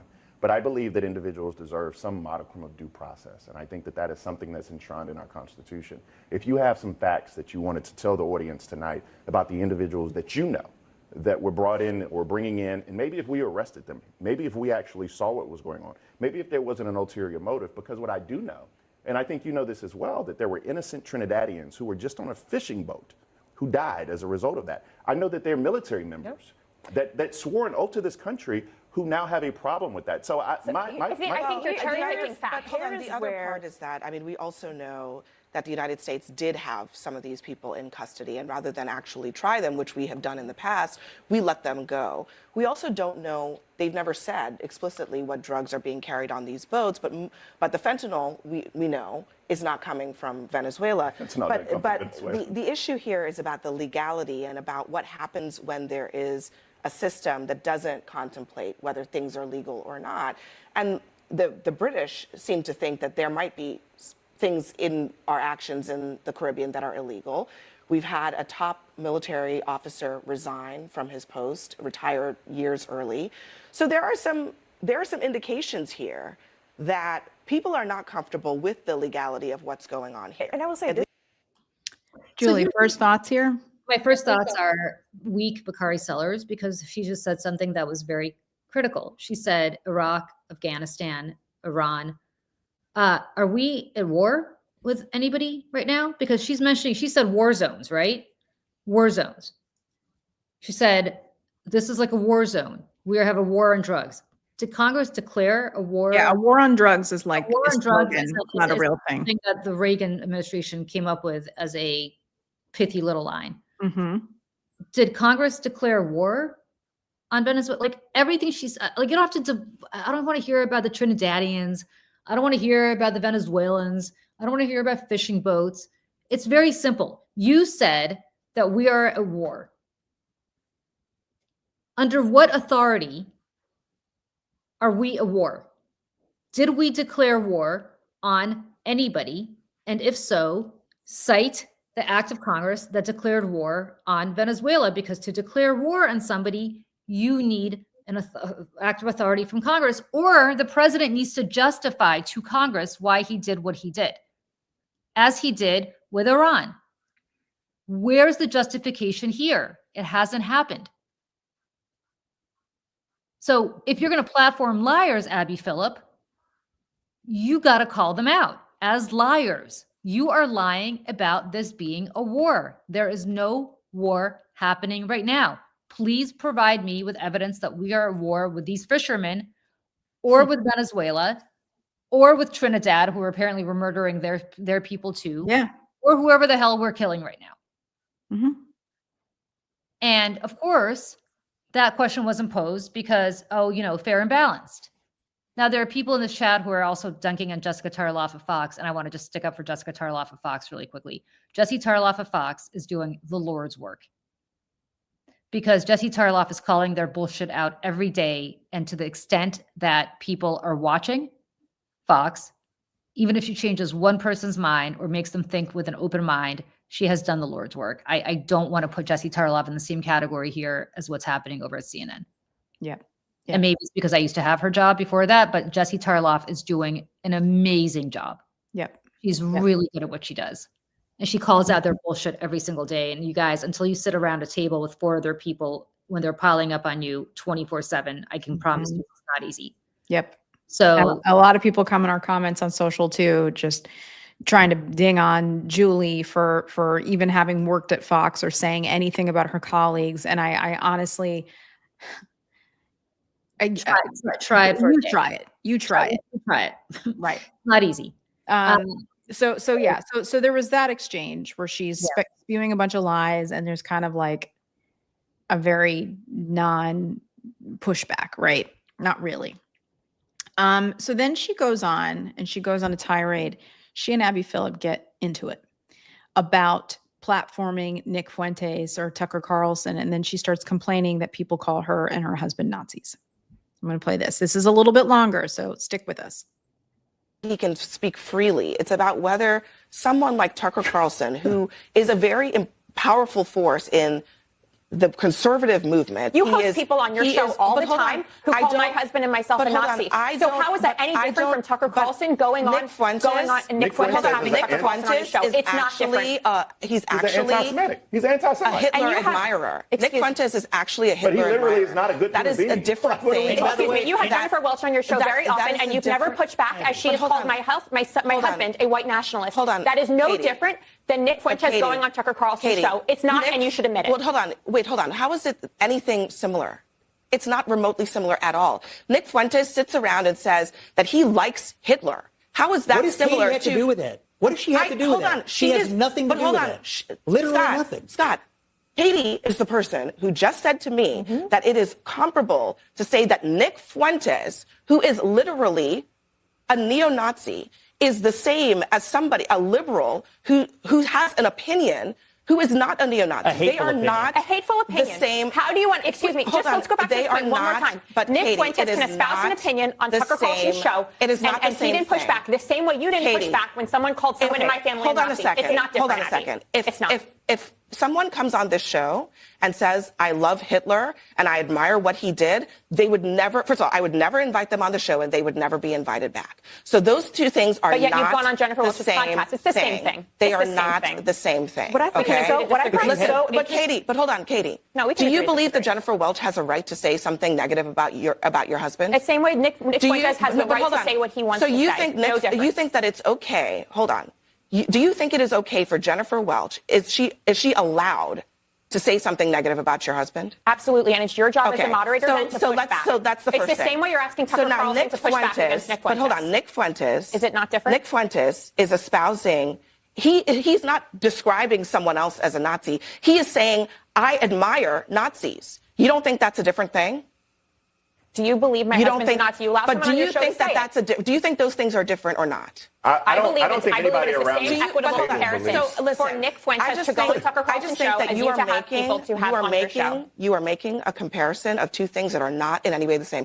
I acknowledge and listen, when It's people happened more than once, Abby. But hold so on. at one point, it's a but hold common on. occurrence. When people say their opinions, I don't endorse them, but I also am not responsible for their opinions. doesn't that apply to Tucker That is Carlson? different from a person themselves describing themselves as a hate monger. Is Tucker Carlson And so responsible that for Nick Fuentes' opinions? So, but hold on a second. I am also not a Republican Party official or a Democrat Party official. Neither is and so Tucker I'm Carlson. asking you about you as a Republican and who you think is the leader of your party, right? Right and now I'm it's President Donald And J. I'm Trump. asking your opinion, okay? If you think that J.D. Vance is that person, do you think that he should be sitting at a table and nodding along with Nick Fuentes, yes or no? I don't believe J.D. Vance has ever sat and nodded along with Nick Fuentes. Do you and that think would that, be, do you that think would that be gross Tucker for you to say he Carlson, did. do you think it is okay for J.D. Vance to think it's okay for Tucker Carlson to sit and nod along with I think it's okay with for Nick Tucker Fuentes? Carlson to have Nick Fuentes on the show the same way you have people on your show that's who all espouse similar well, views. hold on, that's all I asked you, and we can just leave it at that. Because at the end of the day, that is what the Republican Party has to decide. Do they care whether or not someone who has a loud voice in their party is bringing on somebody who is encouraging neo-Nazism? Wait, and if you do the think that Democrats was not have to okay, decide? Wait, Because if you think that's they okay, vote all then sorts of that's things. let's go then back. that's Let's go fine. back to the murder of Charlie Don't the Kirk. Democrats have to Let's go decide? back to the murder of Should we? Charlie Kirk. So we have to leave it at that. Next. I don't even know why we're bothering this. I do. I mean, this is the first time that CNN and a show like that has platformed someone like Katie Miller. Yeah, but my point is, I don't even. It's the next level. It's honestly. the next level, and Scott Jennings sat there defending her too. By the way, yeah, but they're just sitting there having a debate as though one side is right and one side is wrong. One side is saying that Nick Fuentes is a neo-Nazi, and the other side is saying Jennifer Welch from the I've Had It podcast is accusing Katie Miller's husband of being a fascist or a Nazi, and therefore those two things are comparable. Like, that's what effectively I got out of that exchange, right? Yep. One person says A and the other person says B, and I'll be very curious to see if Jennifer Welch is ever back on that show, because I bet you she won't be. Yep. I bet you she won't be. Yep. Because somebody's now complained about Jennifer Welch. She hurt Scott Jennings' feelings and she hurt Katie Miller's feelings. Right. I don't know if Jennifer Welch will be back on that show. Yep. Yep. Maybe because she's got huge numbers and they'll want to use her, to juice their own numbers because CNN is failing and podcasts are not. But, that's the thing here, right? Mm-hmm. And I'm so grossed out because Abby is a smart person and she knows better. And by the way, Abby, don't refer to it as the Democrat Party. Come on. Yeah. Come on. Yep. And it just shout out to Jennifer. Wait, are you Welch. asking me if Scott gets paid for being on that set? Yeah, Scott gets Yeah, paid. he's a salaried contributor. He's a salary contributor. Gets He paid has a shitload of contract. money. A lot of money. And I just want to give a shout out to Jennifer Welch from I've Had It. I have long been a fan. Before it was cool to be a fan, before everybody else was. I enjoy her. She's an authentic truth teller and commentator. in this moment we're living in. And the reason that they are so triggered is because she's right. She tells the truth. She's right. She tells And they hate it. And she's a white, blonde, Southern woman. And everything about her tells them that she should be on their side, and she's not. And they can't stand it. So Jennifer Welsh, don't stop. Don't stop, please. We support you. We support you 100%. I hope they have her back on. Probably not, because now, you know, Scott's probably going to complain about Jennifer Welch. I don't know if she was mean to Scott. The difference is you can't be mean to Scott. She has been, yeah. Oh, okay. Well, then she probably won't be. Like in like a mean way, in like by mean, mean to him, by you mean, know, she said pushing back or yeah. telling I mean, she pushed back on Scott, not that. Yeah. Yeah, she was. Mean. Because nobody's actually mean to Scott. Scott is just a little. No, he's a little bitch. He's a little wuss whose feelings are hurt, and he's easily triggered. Who looks older than he is. He has his PR people plant all of this stuff to make him feel better and fluff him up in right-wing media about how Scott Jennings, every time Scott Jennings owned the lib, Scott Jennings never owned a lib in his goddamn life. Mm-hmm. Because what those people don't see is what I saw during commercial breaks is Scott complaining and texting whoever the hell he's texting, whether it's the producer, and then complaining to the anchor about how you let them treat me this way. Mm-hmm. And the only reason I'm saying this publicly now is because I just saw Abby Phillip go on Charlemagne the God and pretend that she has no problem with people pushing back on each other at that table. Right. Well, right. yes, she does. I have not been back since. Ever since on the same show that I pushed back against slavery and then hurt Scott's feelings in a different segment, I have not been allowed back on, but I'm very happy to see that Jillian Michaels has been invited back. She's just chosen not to come back on. Mm-hmm. Yeah, right. Yeah. Listen, we watch so you don't have to. That's my motto on a lot of these things, whether it's Abby Phillip's show or Nick Fuentes' channel on Rumble. You know, we want to come here to the Mayday Network, and we are coming here on the Mayday Network, and this is what we're trying to build here to call this shit out and to call balls and strikes. I mean, that's the thing. Like we're here to shed light on the truth. And, you know, we might platform people that we don't agree with, but we're not going to let them come on here and lie. There's a huge difference between disagreement and lying. 100%. I have no problem having Republicans on. I spent 10 years of Fox debating them. Mm-hmm. But I will tell you, at least back when I was starting out there, we would argue over things like, should we go into Iraq? Should we not go into Iraq? We weren't arguing over marginal tax rate, you know, but now it's like, is the earth flat? Is that like we didn't debate whether Iraq actually existed on this earth. Right. Which is what's happening right now. Can Donald Trump find Venezuela on a map? Probably not. But you know what I mean? But like he would probably go on there and be like, point to anywhere on the map. And then they have to argue about, is he right or wrong? Like that. You know, and to platform Katie Miller, and I'm glad that Abby feels like, come on, you're not platforming Katie. They're platforming Katie Miller for two reasons. One is they want us to be all talking about it, which is why for me, like, fuck that. I don't even want to talk about it. Yeah. But the other reason is they're trying to suck up to the Trump administration by giving 100% Miller's wife a platform. And let me be clear. This is the part that pisses me off. This drives me insane. As soon as a Democrat is back in the White House, when that day should ever occur, all will be forgotten and forgiven.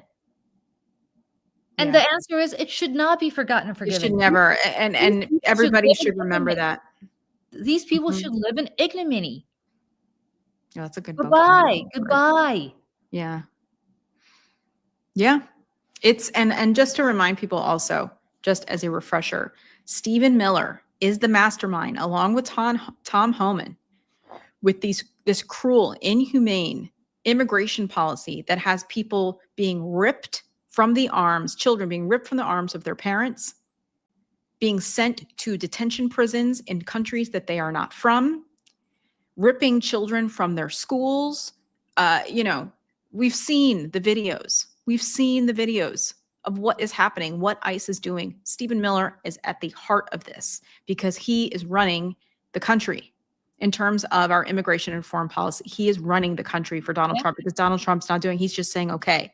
Katie Miller agrees with him. And the reason that she is being platformed, another reason she's being platformed is the same reason they've given her this glossy podcast that whomever is funding that, to humanize him and to normalize all of this. And we have to continue to say no to that.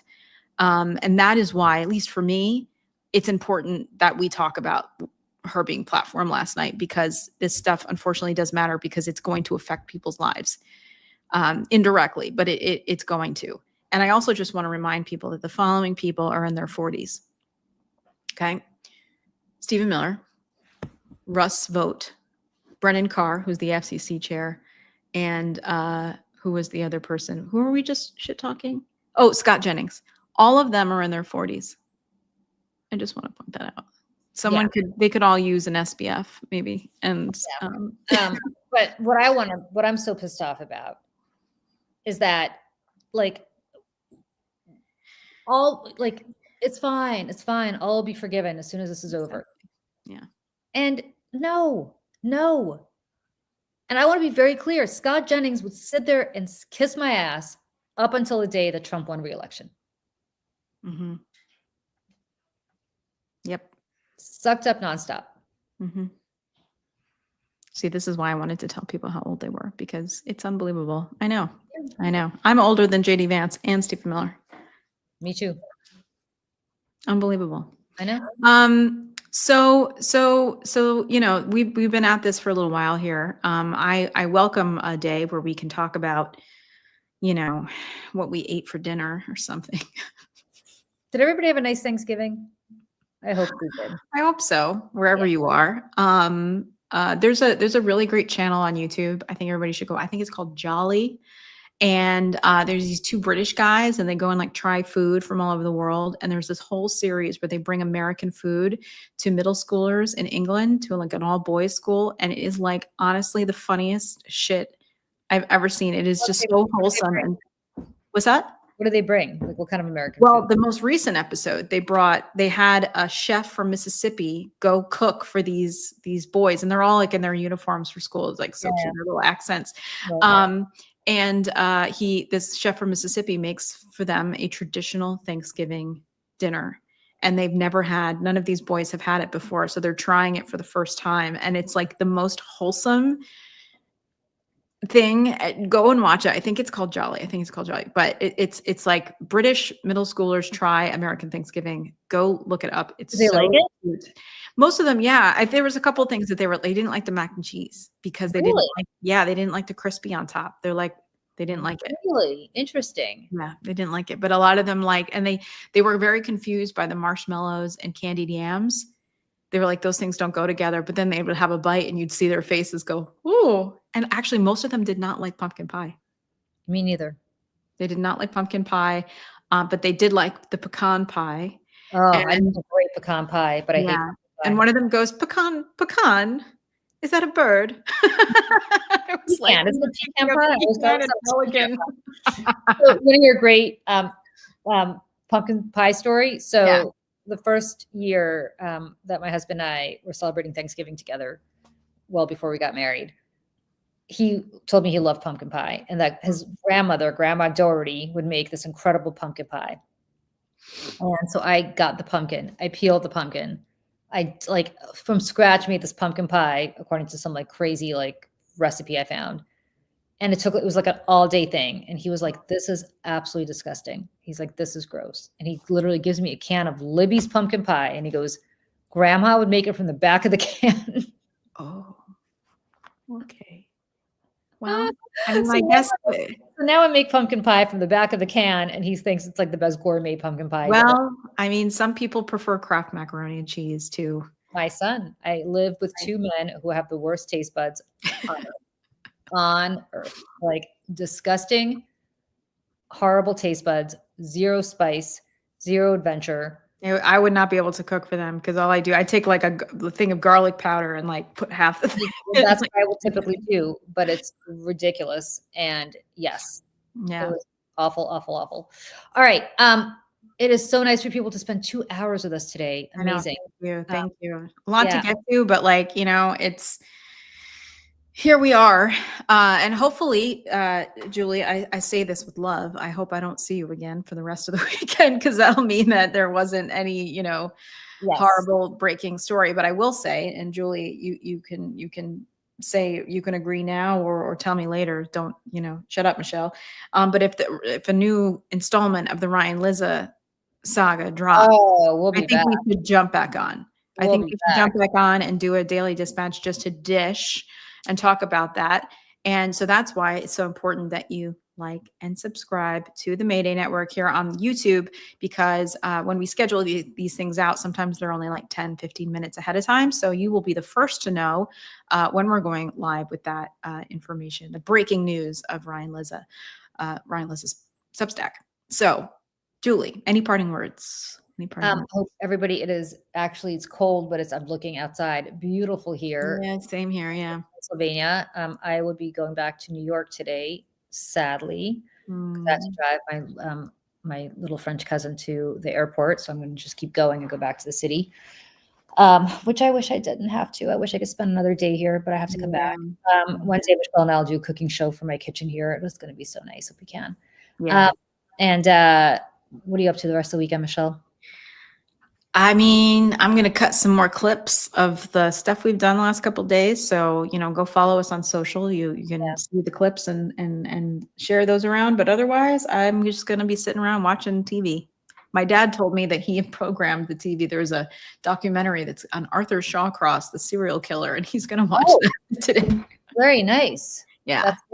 Well, because just as a quick aside, Arthur Shawcross, serial killer, terrible, terrible man, was a serial killer who killed a lot of people up where I'm from.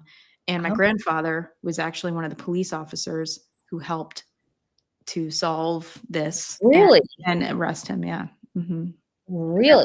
The police officer. Yep. Mm-hmm. Somebody's saying The Americans is on YouTube for free. Really?